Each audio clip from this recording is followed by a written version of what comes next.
Hello, everybody. Welcome to the Positive Pessimist Podcast. It's Wrestling Wednesday. My guest today is Nick Perler. Nick Perler is a total stud. He only lost 2 matches in high school. He was a 2-time junior national champion. He went on to wrestle for John Smith at Oklahoma State, where he was one of the winningest wrestlers in the program. He was an All-American in 1994, and now he runs Purler Wrestling Academy, which is, they have camps and clinics all over the country. He's very important for the youth of today's wrestling, and I can't wait to talk to him, and let's bring him in. So how old were you when you and Tony started wrestling? 11 years old. Okay. So I think it was actually technically 10. We started like October, but I turned 11 November 1st. So, I mean, it was like a week or two before my birthday. So we started, we were 11, and that wasn't actually that late back then, you know, so. Yeah. Were you guys good from the start? Pretty much, yeah. We just had a good feel for it, you know, and I think it was just a click, you know. Once we did it, you know, I was trying to figure out how to quit baseball, and I think we did baseball another couple of years, and finally, you know, like, Dad, I don't know about baseball, and he was like, whoa, you guys are thinking about quitting? Like, I thought he'd be mad. He's like, oh, this is the happiest day of my life. He goes, let's quit right now. I'm done. But we did continue with soccer, you know, but we pretty much wrestled year round, pretty hardcore. I think we were 12. We sold it was a 3-wheeler back then. They didn't have 4-wheelers, but we sold our 3-wheeler, bought a wrestling mat, and we just pretty much didn't have friends, didn't have a life. We just attacked trying to be great at wrestling. That's pretty much all I did. Yeah, and I imagine it was pretty great to have a twin brother to wrestle with that was also really good. You know, that had to be great Huge for you. advantage. You know, we just were workout machines, and like sometimes you get lazy, and if you look at the clock, it's like 10 o'clock at night, and boom, he would go get the jump rope. I'm like, God, because now I had to. So he'd go 45, and there was some late night lifting and stuff, but we were pretty competitive against each other, but ever one of us didn't feel like training, it's like the other one probably did. And, you know, I mean, my dad taught us the concept of just do something, you know. So when we were kids, we had all of our wrestling technique all taped all over the basement little room that we made to a wrestling room. And I remember they changed the nameplates and stuff at the high school. So the wrestling room nameplate at Winsville, they took off, and they gave it to me and Tony. So we had a nameplate. But yeah, so, you know, our thing was 20 minutes. You got to put in 20 minutes. That's it. And usually it would end up being an hour or two. Sometimes getting started is the hardest part. Yeah. So my dad's like, you can't put in 20 minutes a day then. I mean, you're just not going to be anything in life. You know, my dad was a savage workhorse. So was my grandpa. It's kind of like legendary. These guys are psychotic workers. So that was kind of just what I was trained to be like, you know. But he did teach me some things, and you know, so I think that's whenever we got really good was when we started really, we were always on the mat, and even if it was only 20 minutes, you know, well, we always went like 21 or 22, you know. Yeah. The alarm would go off, 22 minutes, we would leave. But sometimes those are when I got my best improvement, was when I really, really, really didn't want to train, and my brother didn't. I'm like, dude, it's only 20 minutes. We get down there. But usually it would end up being much more than 20 minutes, because once you get started, right, you kind of get in the groove. And starting is the hardest part. So, yeah, but having my brother, you know, pushing me and so forth. But usually we both wanted to practice. That being motivated has never been an issue of ours. Yeah. I saw that you only lost twice in high school. Were those matches at state, or were they somewhere else? Yeah, so I lost to a guy from from Zumwalt North. He was a 98-pound senior, and so big dude. Once I was a freshman. I weighed 83 pounds. I think I had to weigh in with clothes on and drink a bunch of water to make, because there was like, you had to be within 15 pounds or something. Yeah. So anyway, it actually threw him to his back out of bounds, but he ended up beating me. But I was a freshman. He was a junior at 98. And then his senior year, he was at 98 also, and I weighed 96. So it was just too much horsepower, you know. Yeah. But he was a good wrestler, obviously, also. But just a horsepower thing. But other than that, I didn't I was able to win. But I didn't wrestle my freshman year. I wrestled freshman division because I was so little. I think it was 81 when I started season. Oh, wow. And my brother was like 84. So we were pretty much too light to wrestle varsity. That's why I hate the 106-pound weight class, because there are a lot of smaller guys. And I know when I was a kid, I weighed 80 pounds. My brother was 84. So how many state titles did you win then? 3, and my brother won it twice. Okay. But his sophomore year, he weighed, if I remember correctly, he weighed like 100, and he wrestled 105. Did you guys ever wrestle in competition? Against each other, yeah. Quite a bit as kids. Handful of time. Actually, I think he's my second fastest pin. I thought I invented a cow catcher, which I called it, we didn't have a name for it. We call it a snake in college, but I think people call it a brands now. I thought I invented that move, right? And I pinned with like the semis or quarters of state. I was a bragger, but he beat me quite a few times too. Okay. But, yeah, I think after about 12, maybe 13, my mom and dad, our friends were like, don't let those guys wrestle. It's not healthy for them, So we would just flip a coin at the beginning of season, and we would kind of take turns winning, you know. And we even did that into junior nationals. We made the junior national finals in Greco-Roman a couple of times together. So we just kind of kept that going, and I think that was a good thing. I don't think it's very healthy to in a blood sport like wrestling with the ego, and it's such a personal loss.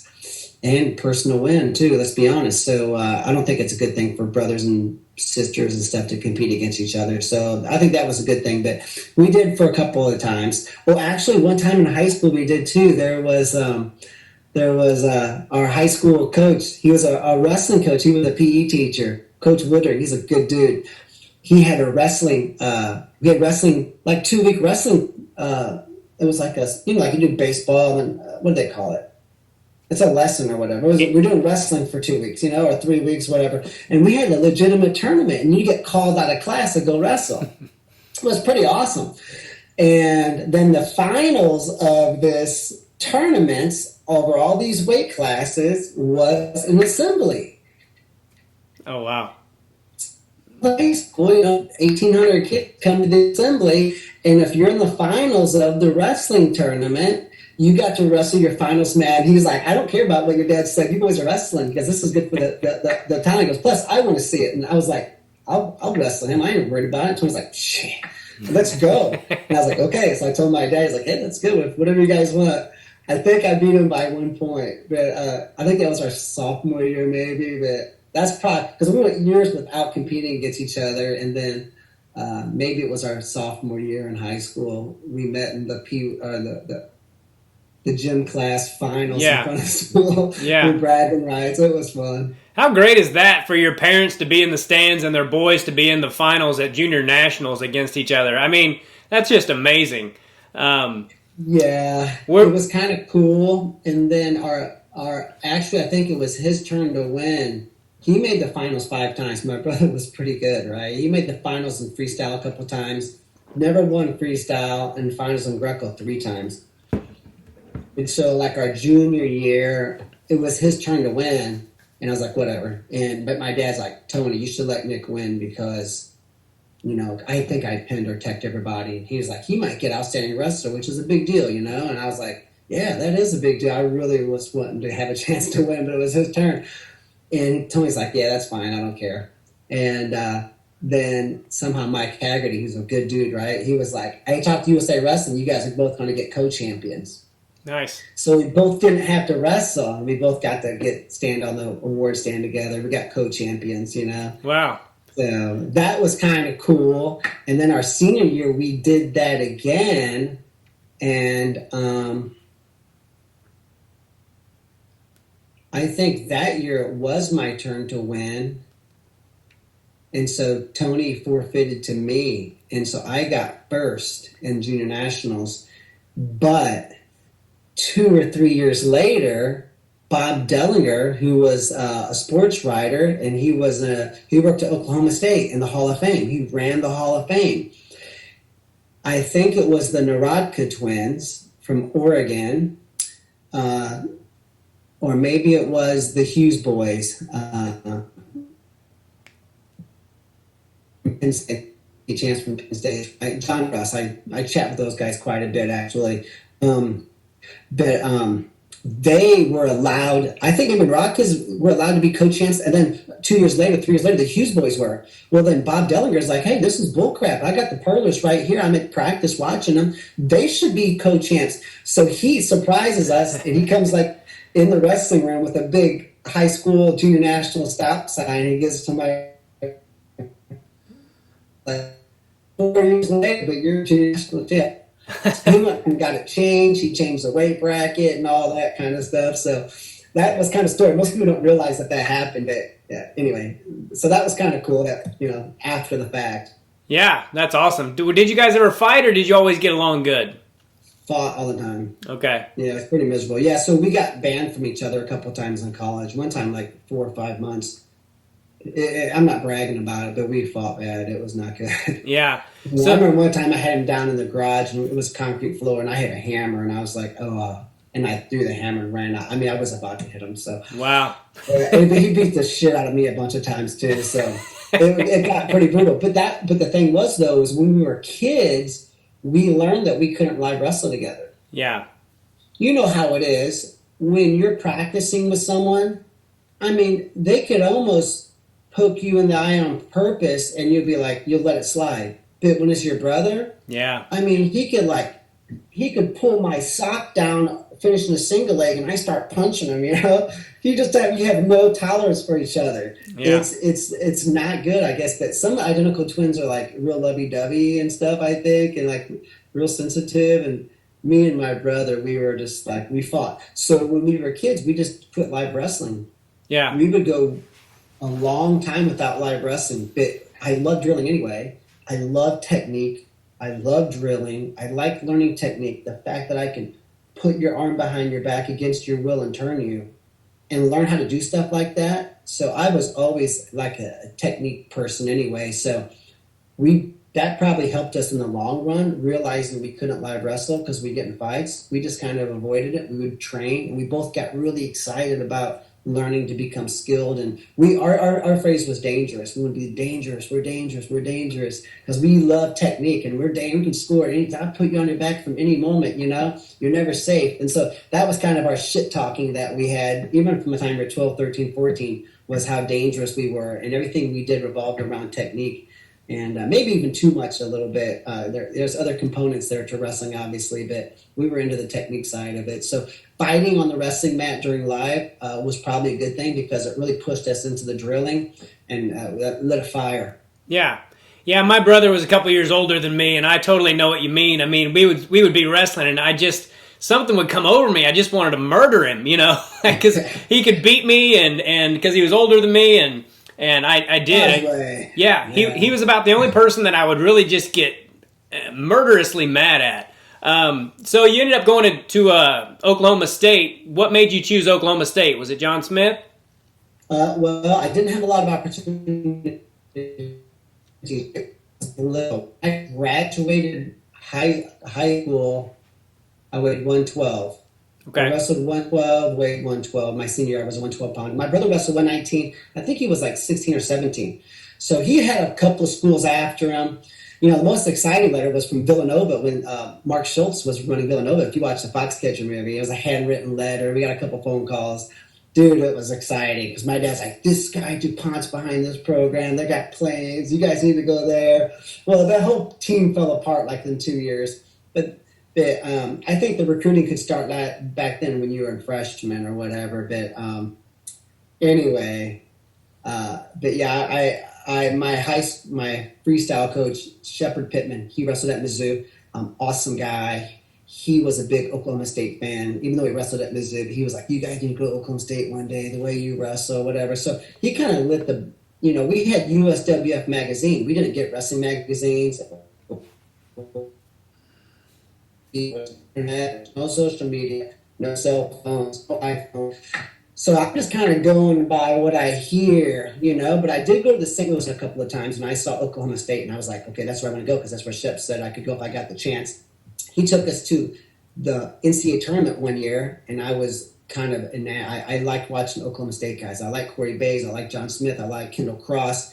And it was like weird because the first NCAA match I ever saw was the NCAAs were like random. They were showing the NCAAs. I was in high school. I think I was a sophomore, so I go down to the basement, and John Smith ends up losing to Jim Jordan. But I was still an Oklahoma State fan. So I think Shepard Pittman planting that seed, seeing Oklahoma State at the St. Louis Open, which was a big tournament back then. I mean, everybody was there. Iowa State, Notre Dame had a team, and they were good too. OU, OSU, Iowa Hawkeyes were there. I mean, top guns, you know. And anyway, then watching the NCAAs, and then, you know, we started getting a few phone calls and letters, and it was very exciting. So, yeah, it was kind of cool. But I really only got recruited by Oklahoma State and Mizzou. That was it. Well, those are two great schools to be recruited by, especially back then, Oklahoma State, because John Smith was still pretty young, right? He was John's only 4.5. He's 4.5 years older than me. Okay. So, so on my recruiting visit with me and Tony, he was our guy, because I usually put you with a guy that takes you around. So he's the one that grabbed me and Tony in the morning. Went to breakfast, hung out with the coaches. He showed us the town. We went to the student union, and we had a practice session with them. And you know, then we went back and relaxed, and then we had dinner with the coaches. And he took, you know, he was one of the. As you can see, something about girls in Wrangler jeans. I'm like, Wranglers? You know, you don't wear Wranglers in Missouri, dude. You know, only like the dork kids. I was pretty much of a dork too, so he was talking to. He's like, oh no, you never seen Wranglers like this. And we got to look at all the hot college girls in Wrangler jeans, and I was like, he's like, see what I mean? And I'm like, oh yeah. So John was kind of our go-to guy, the guy that took us around on campus. Yeah. So, but I will tell you that I guess we had already decided we were going to Oklahoma State. Maybe it was my junior year. I guess it was my junior year. No, it was a senior year. John's senior year, because he was already a world champ. And it was at the St. Louis Open. And I got it. And I was like, this dude won a world title while he's still in high school. I'm literally mat side, like 5 foot away. And he hit like a two-knee cowboy duck under to a bear hug. A Wisconsin kid. And I got an average IQ at best, but my memory is like legendary. I remember things. And he hit this kid with a bear hug and pinned him and I was like, oh my God. But I watched all his matches. I saw how flexible he was. My goal was to become like a Gumby, and I stretched.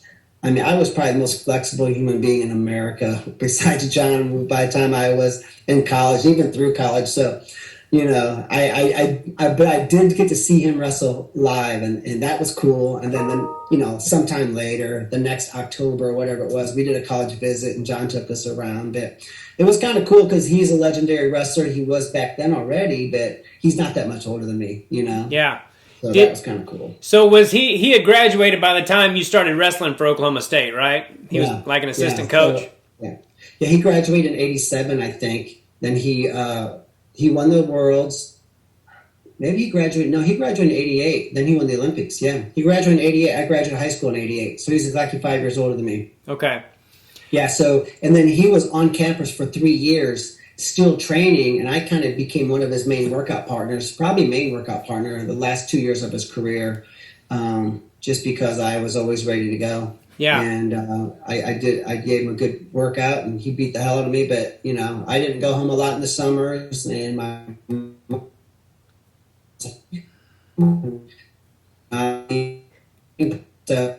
sometimes Oklahoma State campus would be empty where I wasn't in the Oklahoma State camps so much. I just would travel with John to work his camps, and we had a lot of fun together. I learned a lot from that guy, not just wrestling, but, you know, He's kind of a savage human, nice guy, laid back Oklahoma guy, but you know he's all about winning. Yeah, and that's a good thing. I love watching John Smith in the corner. He's a very funny guy to me. You know, some of the stuff he does in the corner, the faces he makes, and he'll just be like, "You're freezing up a little bit. Can you hear me okay now?" Oh, he's a goofy kid, man. He's goofy. Yeah. Yeah, I can hear you good. I apologize for that. Yeah. It's okay. He's a little bit goofy sometimes, but that's why everyone likes him. Yeah. But on the mat. I mean that in a good way, obviously, but yeah, he was It was good because, like I said, I got to train with John a lot, and he helped me a lot. And then my last couple of years of college, he was the head coach at Oklahoma State. Okay. So he kind of took over that coaching role. But, some of us older guys on the team, like I said, we're, some of the, like my sophomore and junior year, those guys are only 2-3 years younger than John. He's the assistant, then he's the head coach. You know how it is. It's they call him John. We all call him John. It wasn't Coach. Now they call him Coach Smith. Yeah. But back when it was like, hey, John, that's just what we did. And I think that transitioned out as he got older. But anyway, yeah, it was pretty good being able to be to get to train with somebody like that and just to learn from him. When he was a coach too, obviously. When he was coaching, did he still wrestle with the team quite a bit? Oh, yeah. Yeah. And I will tell you this, and Kendall Cross has told this story too.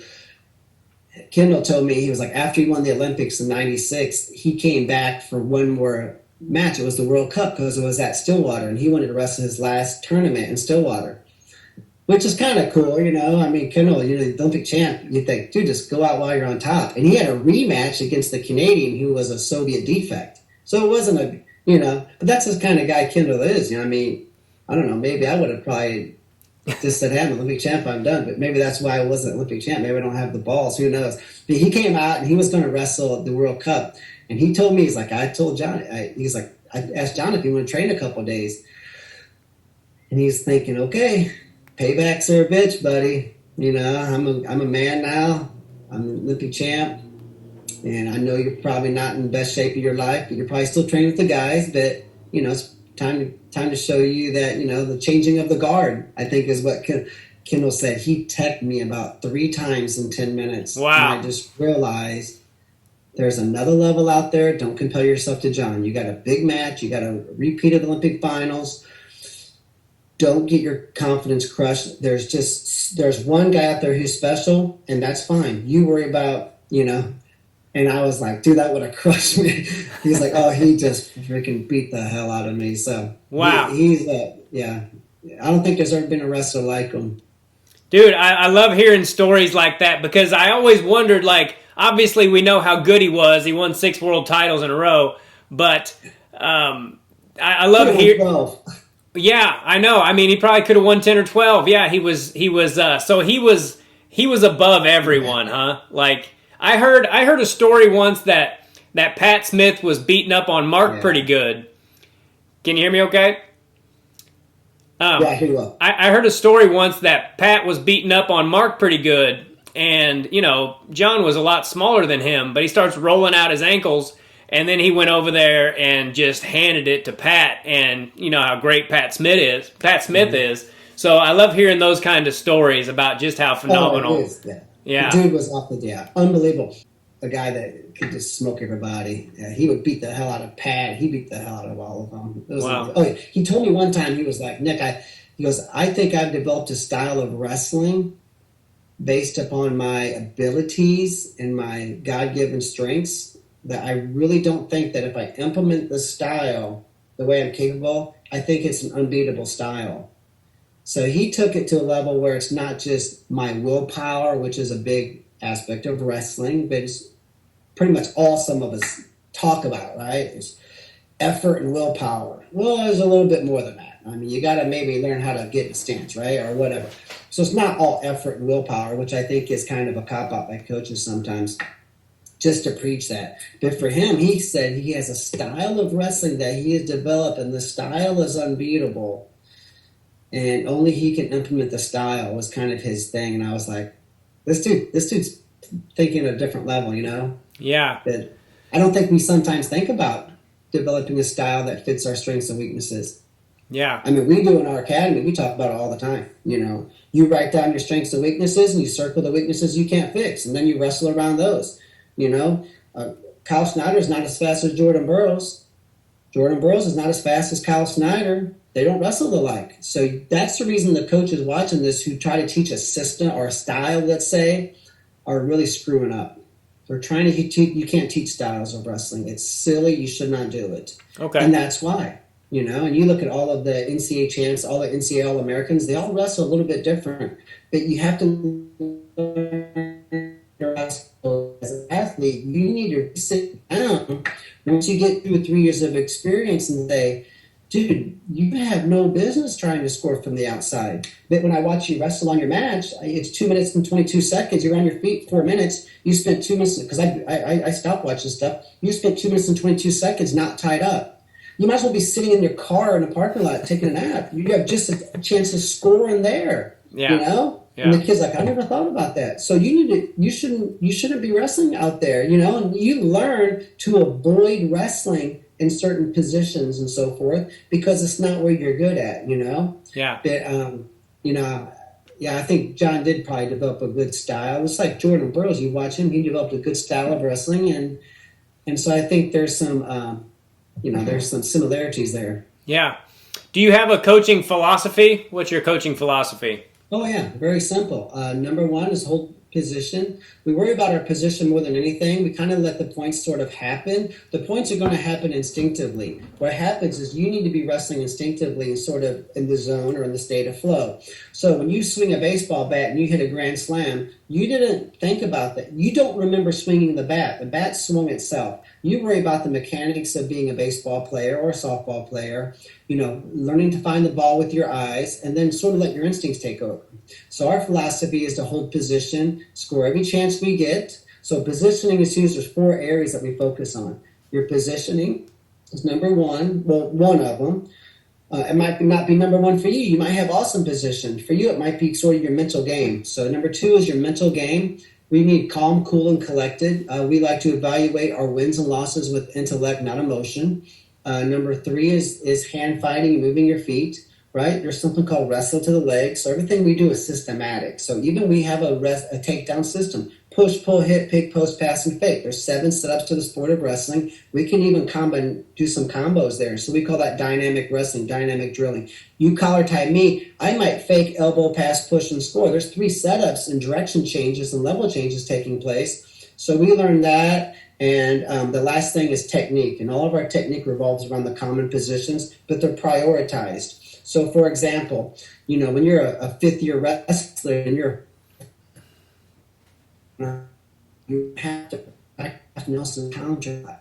There's not a lot of guys trying to run a half Nelson from referee's position. But when you're a 1st or 2nd-year wrestler and you're 8, that is a common position. Yeah. So how about you hit a head outside leg attack on me in a high crotch?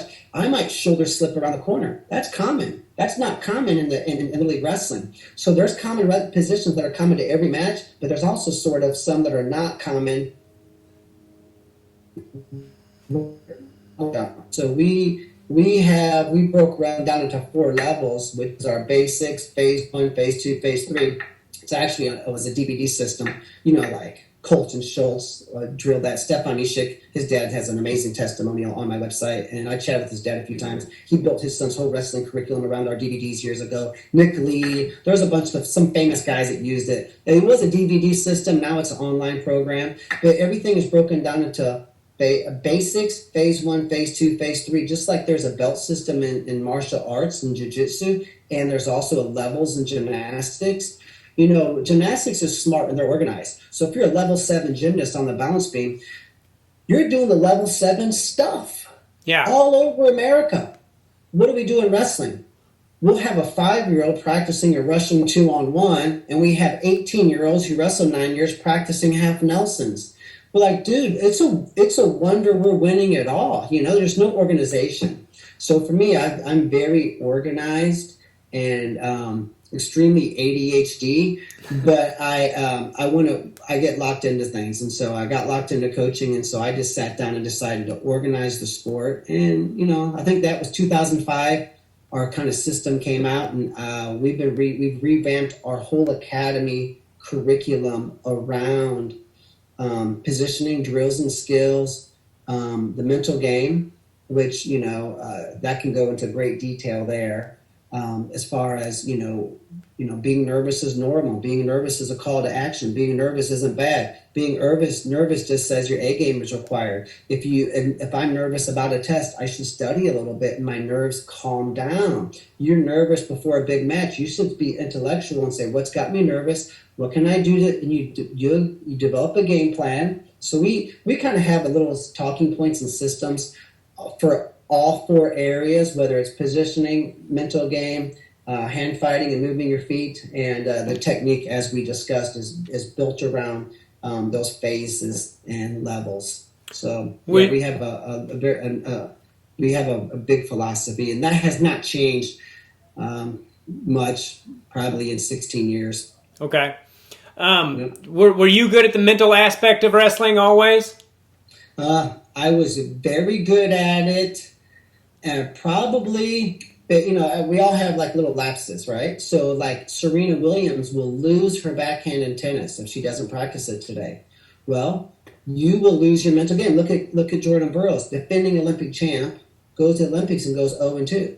Yeah, so as far as me personally, I think I had a pretty good mental game, not perfect, but probably my college career was really stupid, right? So I lost a big chunk of my freshman year due to the NCAA sanctioning. Okay. I lost all of my sophomore year. I lost postseason wrestling my junior year. So I lost over half of my college career. Plus I had a detached retina, a torn ligament in my ankle, and one other big injury. There was five off seasons that I missed. Oh, wow. Between 3 and 6 months with injuries.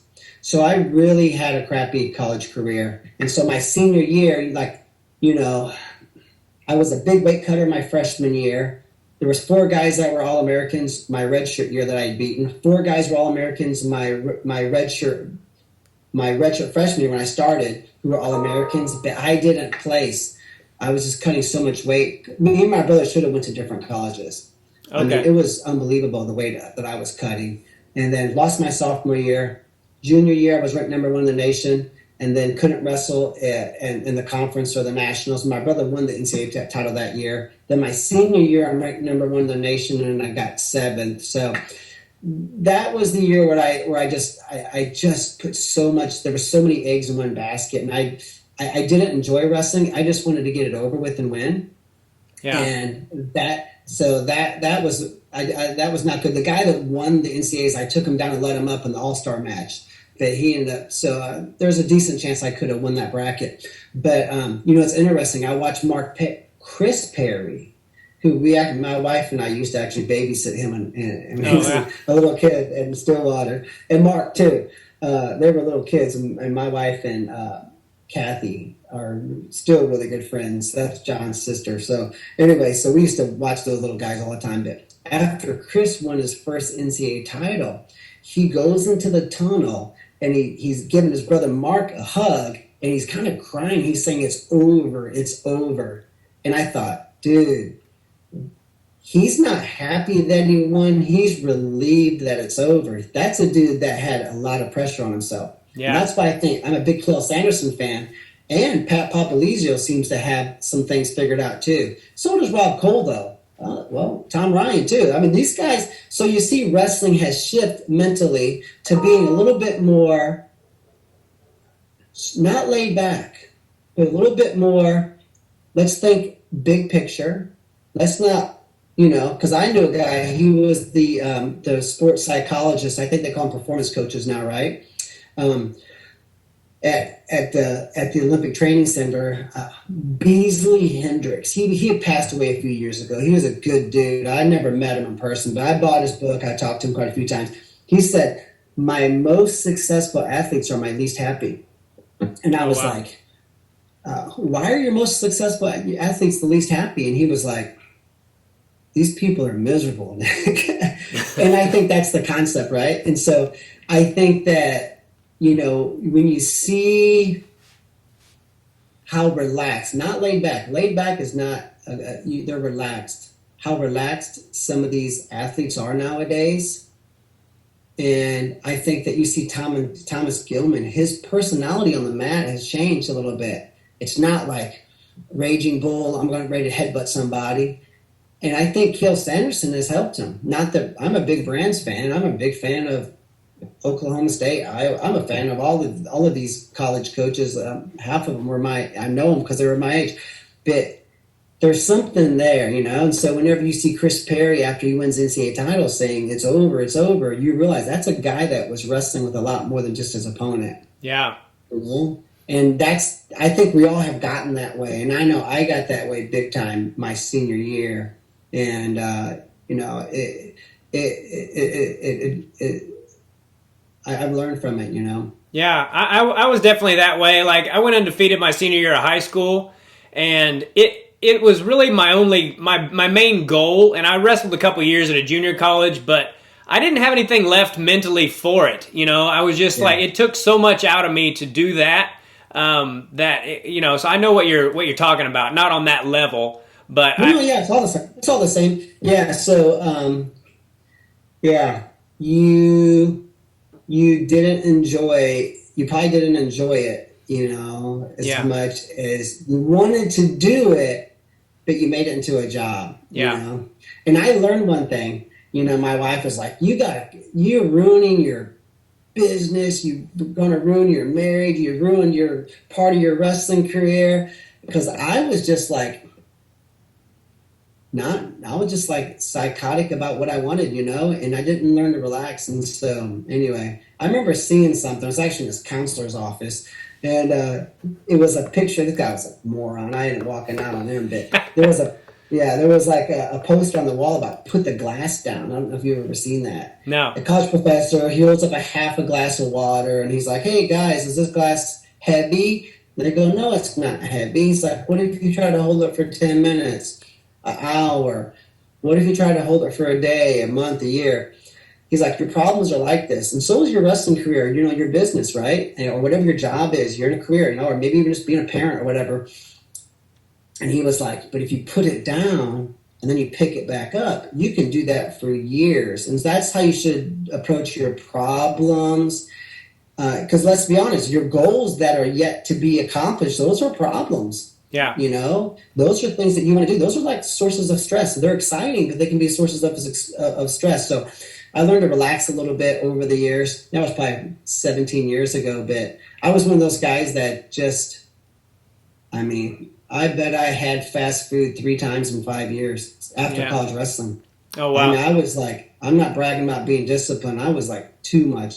One time, John Smith's dad, Leroy, Big Lee, he comes down and he's like, hey, Perler. And he kind of grabbed me. He's like, man, you see, you're wound up, boy. He's like, you need to calm down. He goes, I want you to have a little bit of fun. Look at Pat, because Pat got pinned his first college match, got destroyed by, you know, the Portland State guy. Then he comes back and wins the NCAA title. Then wins another NCAA title. And he's like, and I guess he had this conversation with Pat. And he's like, Pat's calm down. Because you're like Pat used to be. He's like, you need to go out with the boys and kick up your heels a little bit and relax. And, you know, because I was a pretty dedicated, you know, psychopath kind of a person. And that's not good. You need to learn to relax a little bit. And it was interesting. I remember things like Logan Stever said his strength or his superpower was that after wrestling practice, he didn't think about wrestling anymore. He could get away from it.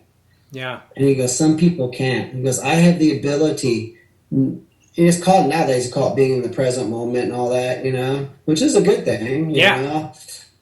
I don't know why I'm doing this, but I was like, dude, that is a superpower. Yeah. You know, especially someone who's crazy driven to accomplish something or this task, and for him to be able to acknowledge that and say that his strength is that he can get away from wrestling and not obsess over it, even after weigh-ins, before a tournament.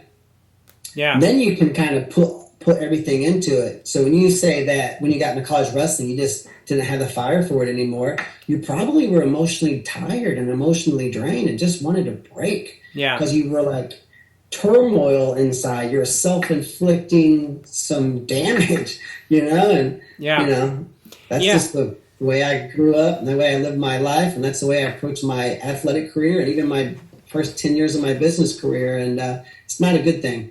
Yeah, I've been doing comedy now for a living for over 20 years, and I still have to calm myself down sometimes. I can get way too nervous, and you would think after 20 years it would go away, but it never does. And you said something earlier about embracing your nerves, and I think that's important to remember, because I'm usually better when I'm nervous. If I'm not nervous before I go on stage, I usually don't have as good of a show. So I need to learn to just embrace it. Yeah, it's a call to action. Yeah, it's such a terrible call to action. feeling. This says you need to bring your A game. You need to buckle down. Yeah. And I think that when you react to it like it's a bad thing, then all the chemical stress hormone dumping that takes place. Yeah. You shouldn't react to it like it's a bad thing. You should react to it like, this feels good, there's some jitters here. I'm excited. This is what I like. Because I think that that's what we miss when we're done with sports. I know I do. So the very thing that drives some of us out of wrestling or sports in general, that's the thing. I can almost bet that's why Michael Jordan came back. That's why Michael Jordan went back into baseball. He probably didn't have that anymore. Yeah. And a lot of those professional athletes, I was kind of depressed for about 3 years. My dad's like, dude, you're nuts. You need to see somebody. I didn't know what to do with myself. I totally enjoyed it for about 6 months, just not having to deal with any sports. I needed a break, And after that, though, I was like a teacher and a coach, and that didn't do it for me. It wasn't until I moved back to Missouri and started coaching and getting into camps and academy and kind of competing on more of a business level too. Because let's be honest, I have my job is that my wrestling coaching is a business, and there's a lot of stress and anxiety there, and but I'm competing, so it's exciting. So I think we miss that. So, like I tell our kids, don't get all worked up, and don't let the nerves and anxiety run you out of wrestling, because you're going to miss it one day. That's what's going to pull you back into a sport. And I think there's some of us, like you're in comedy. I mean, you're your own business, right? You are the business. That's stressful, but it's also exciting. You're competing. Well, I think some dads and maybe even moms who have a job where they don't get that, I think those are maybe the ones who are probably not the best sports parents. And I think that the former high school and college athletes who are in sales, or maybe they're in a high pressure job, I think we need stress and anxiety in our lives to be happy. Okay. I know I do. And I think if you get a job where you're maybe just teaching science, or maybe you're building decks or something, not that there's no competition there, but I think we miss that, Yeah. Yeah, I think it's great that I'm talking to you today, because sometimes I still struggle with nerves and it drives me crazy, and I think I just need to embrace it. I remember my last college tournament just thinking, why am I still doing this to myself, And I looking back on it, I'm like, well, what were you worried about? You lose a wrestling match. It's not the end of the world, Yeah. I know a couple of guys who, one was Byron Tucker. He ended up being an NCAA champ for OU. He had said that he was ranked number one in the nation twice and didn't win it. Then his senior year, he won. I think he majored everybody but one person. But he would wrestle at OU. I coached at OU like one summer, and then got some job in Texas teaching, kind of on an emergency permit or whatever. But I was at OU about 6 months and got to know him. And he was like his performance coach. They mapped out his life having never been an NCAA champ.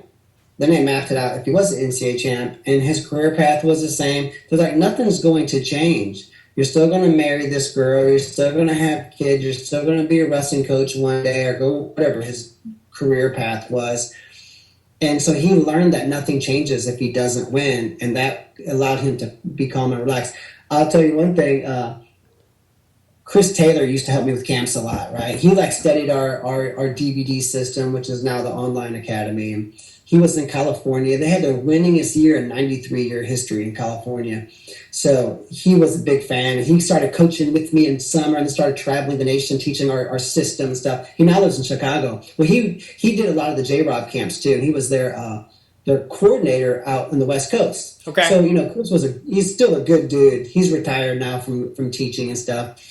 I actually think he's double dipping. He's got some private school job or something. But so he knew all the Minnesota guys, and he hung out with them all summer. before he started doing more camps with me and stuff, that he said Marty Morgan used to be the assistant coach at Minnesota, and then he quit to work with Lesnar. But he said before Cael Sanderson's freshman NCAA finals match, I think he had Tim Hartung or somebody. He had a Minnesota Gopher.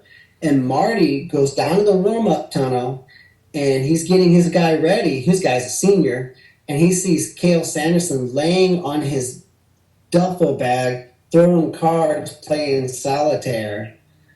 And this is like 3 matches before his finals match. Wow.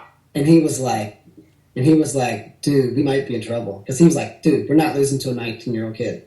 And after seeing that, this is the story Chris told me. So, yeah. Wow, that's awesome. I know who it was the guy who's the head coach now, and I'm blanking on his name, but he's the head coach of Minnesota now. It wasn't Hartung. It was who's the head coach now in Minnesota? Yeah, it's not Hartung. It is. Gosh dang it! I would big blonde-headed guy. Yeah, my mind's going blank. Mine too, and normally I'm great about that stuff, but I know who you're talking about, and that's a cool story. It is. Yeah, that's awesome. A little bit relaxed. What would be your advice? My son's only 3, and I would like him to wrestle someday, but I also don't want him to feel forced into it. What's your advice on getting your kid to wrestle without making them feel like they have to? Yeah, I would just be pretty much hands off, in the beginning stages. I'd probably start rolling around with them a lot and help develop the kinesthetic awareness, watch some wrestling without making it into a job, no year-round wrestling until they're older or really into it. And, I would probably study the sports psychology side of sports and then educate yourself of how to coach your kids. Okay. I spend a lot of time studying that side of the mental game side of athletics. And I was able to better coach my son and my wrestlers because, I don't have a degree in it, but I probably could pass most of the tests to get a degree in it. But I think that, once you understand how to coach, people quit wrestling because it's a very stressful sport. That's John Smith used to say it's emotionally draining, And so I think that once I wouldn't talk about your wrestling, say, yeah, Dad wrestled some too. You're going to like it. And just leave it at that. Yeah. Help him a little bit and, learn for him to embrace losing and say, our goal is to win 4 matches at state one day, 5 matches at nationals. Not to wrestle anyway, and just kind of use what you've learned. You have a very unique ability, I think, to have a bird's eye view. Okay. And mostly, just be honest. If he doesn't like wrestling, let him do something else. Right. Yeah. He may not like it as much as you. Look at Tom Brand's son. He's an actor. Yeah. He doesn't even wrestle. Yeah. So. And Tom let him. He's like, I don't care if you wrestle or not. I mean, there's an Olympic champ, So yeah. As long as you're honest, and if he doesn't want to do it, don't make him. But if they do want to do it, don't be the opposite. Like, oh, I don't want him to feel pressure from me, and you're not going to wrestle year round, and you're not going to do this. I've seen some kids of college coaches. I mean, these kids are chomping at the bit. They want to go, and the dad won't let them because their dad's afraid of something. That's weird too, So don't be doing that. If he wants to do it, hey, take the leash off, let him go run. Yeah, that's my philosophy. Yeah, right now his thing is he loves being gut wrenched. We'll get on the bed and I'll just gut wrench him across the mat. Obviously not hard, but he loves it. He's like, he doesn't want to do anything else. He just wants me to gut wrench him. So, and we try to watch it a little bit, and he will for a minute, and then he, but I don't want him to feel any pressure because, like you've said during this podcast, even if you're good at it, sometimes it just sucks. It's a very hard sport, so you have to love it. It's very obvious to me from watching your videos that it's not just a job for you. You really love it. What is it about wrestling that you love so much? Well, I like. And I don't watch sports, right? I don't watch baseball, football. I'm not into sports. My sport is if I have a free time, I like to bow hunt, right? I'm a more outdoorsy guy. I work a lot, not as much now as I used to, but but I like sport, but I'm very driven, and I like being around other driven people. And any success I've had, I like to help other driven people in their career path. Yeah. You know, wrestling is just what I chose. You know, I remember years ago I got criticized. I think I was like in high school. I said to a reporter, and I was like, it's not wrestling that I love so much. It's just I want to be great at something, and I chose wrestling because it clicked and it came easy to me. You know, and I think I do love the sport of wrestling. I like the fact that, you know, in basketball, you got to be very tall. Gymnastics is best if you're short and very explosive. That's a power sport nowadays. Gymnastics has changed recently. By the way, my niece is a level 10 overall state champ in Missouri. Awesome. I guess the best gymnast in Missouri. I don't know. She's a level 10 overall state champ. Sweet. She's a monster. But so some sports you kind of got to be born. Like, I don't care how much you train. You might not be an NCAA caliber sprinter. You have to have a very high percentage of fast twitch muscle fiber. Not everyone can, you know. And I think that in wrestling, you don't have to be that. There's some very average athletes out there who are winning NCAA titles. It's very cool. And like I said earlier, you know, you have, you know, John Smith wrestled different than Brandon Slade. He wrestled different than Terry Brands. He wrestled different than Kendall Cross. He wrestled different than Kenny Monday. Or he wrestled different than Kyle Schneider. He wrestled different than Jordan Burroughs. So you have all these different types of athletes, and I think I like that side of wrestling. But I think what I like most about my job is I have people who are very, very driven, and I get to help them. And I'm kind of like, want to help people have success. And, you know, I tell them, I go, your goal is to be the best wrestler in America. My goal is to be the number one coach, number one camp guy, number one academy in America. I want to have more kids go to college wrestling than any coach in America. And I want to have 30 guys on the Division I NCAA mats one day, 30 guys on the D2 NCAA mats one day. You know, I don't know if we'll ever do it, but this crop of kids we have right now, I have a new room. It's called the World Class Wrestler Program. Okay. We've been doing this for 2 years now.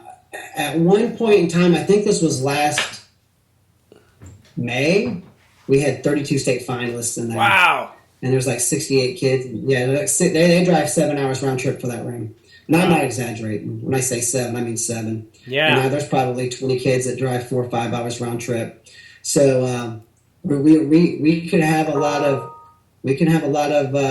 kids entering the college wrestling ranks here before long. There's about 10 or 12 right now who are being recruited and by some famous coaches. So that's very cool. Yeah, that's freaking awesome, man.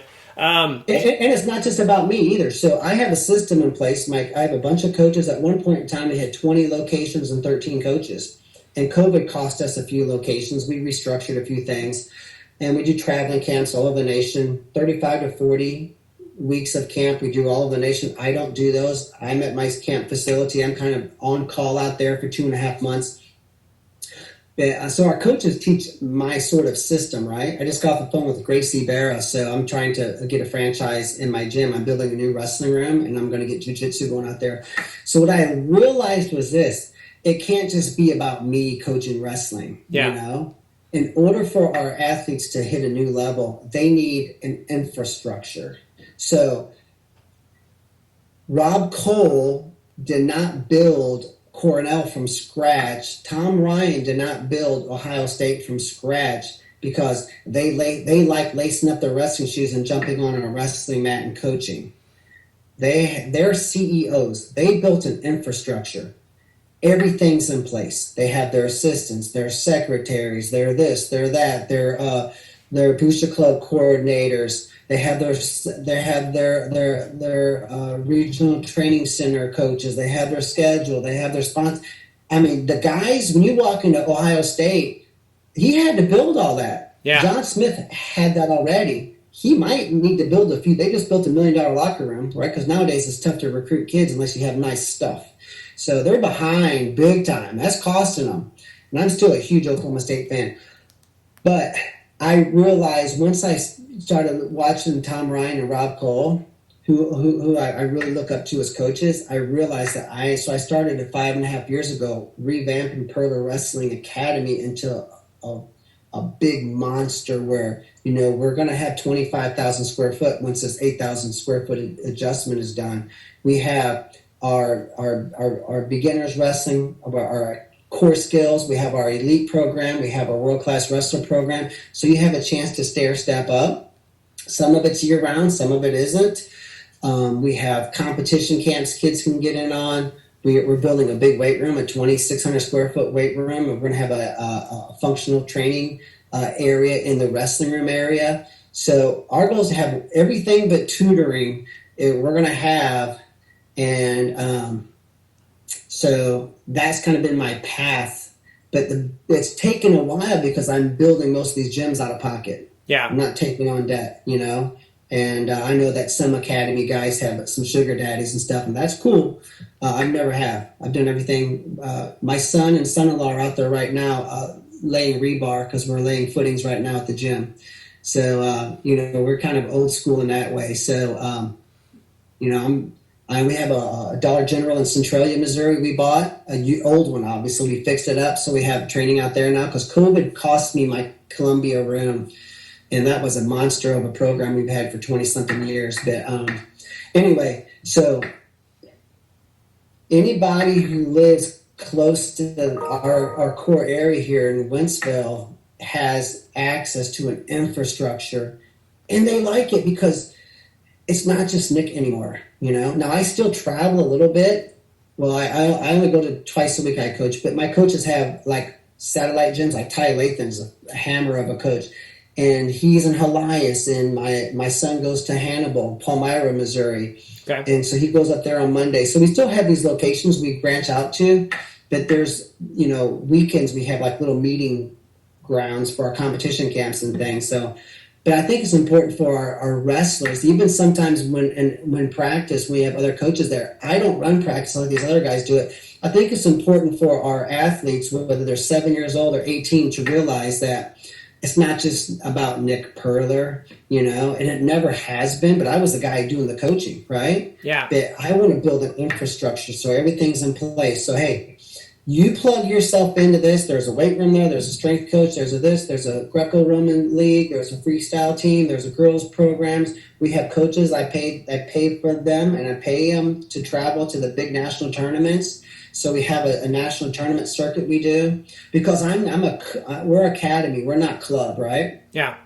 I think that, people who belong to a team like, maybe Centralia Youth Wrestling Team or even a high school, Wentzville High School, they do Wentzville open mat. That's cool, but some people need more than that. Yeah. So when they come out to us, we're not repackaging that and saying, you're going to, all 30 of us, we're going to train with me 4 days a week. We're going to go to tournaments on the weekend.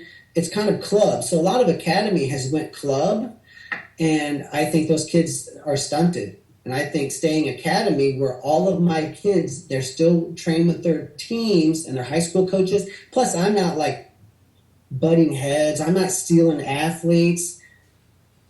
They're wrestling for their youth team, their middle school team, their high school teams, their summer freestyle teams. They're just coming to us once a week, sometimes twice, for extra training and support. And they get 13 younger men coaches to be a part of the program. And I think the infrastructure has to be in place. And so I've revamped everything, and it's all coming to fruition. And we've hit a new level because of it. Well, I tell you, man, the sport of long answer. It's okay. The sport of wrestling is very lucky to have you and your brother and people like yourself, because I think it's, especially these days, a very important sport to have in this country. The discipline it builds and everything else, and so what you're doing is awesome. And I would love to get a Perler. I would love to get a Perler wrestling. Sorry, go ahead. Right. Yeah, you text me your address. I'll send you some stuff. We're just doing a big order right now. Awesome. So, yeah, we got a pretty big gear game, so. Okay. Because we have summer camps, right? So we had like 800 kids come from camp this summer. So I've got all sorts of gear. We're really into that. So it's kind of cool. But But yeah, as far as sports in general, right? I think it's important, especially with so many homes that don't have a father in them. And I think that a manly sport like wrestling, and I say manly, even though there's a lot of women in sports, in the sport, I do think it is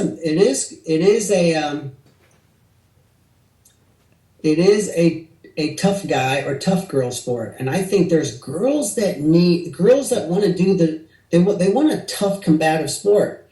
And we have, I don't know, 50 girls or something now tonight at our Tuesday Girls Academy and our summer camps. We had a couple hundred. These girls, they're combative sports athletes. And so that's what I like watching MMA and stuff. And you see all the women getting into this. But I think that combative sports are so important, not for everybody. And I think team sports are important too. Yeah. But I couldn't stand team sports. I'm not a team player. I'm sorry. I'm not. It just doesn't work. But I think that combative sports are important. And so, as wrestling grows, more kids are like, dude, I'm leaving the basketball court. I'm leaving the tennis court. I want to grab somebody and I want to go, And I think a lot of the girls are that way too. And so the physicality and that nature of the sport. So now I think it's very important, and maybe even more so since a lot of the girls and boys don't have fathers at home so much anymore. It's just kind of I think there's a need that's being met there, and that's why I like Beat the Streets too. They're bringing that need into those communities, and I'm a big fan of those guys as well. So yeah, I would agree. Well, man, I really appreciate you taking the time to do this. I could talk to you all day, but I got to go pick up my son. Go do it. All right, brother. Well, I appreciate it so much, and you have a great day, and keep killing it out there. Thank you, Tim. I appreciate it. All right, buddy. See you later. Thank you. Bye-bye. See ya. Bye. But that guy is just a wealth of knowledge for the sport of wrestling and so much energy. I love it, and he's so great for the youth of this country, and so many studs are going to come out of Purler Wrestling Academy. If you guys haven't checked out the World Championships, make sure you go to Flow Wrestling and check it out. I believe they have all the matches archived, and it was amazing. And I always get so fired up. When these things are over, I have to go work out because it's just, it always gets me like in a different headspace. So I love it. I hope you guys enjoyed that. Make sure you go to Making It Happen, MACANIthappen.com. Help out little Bo Macon and his family. And thanks for tuning in. Make sure you subscribe to the channel. And God bless all of you. Have a great day. Take care. Bye. Do us both a favor and click on that subscribe button.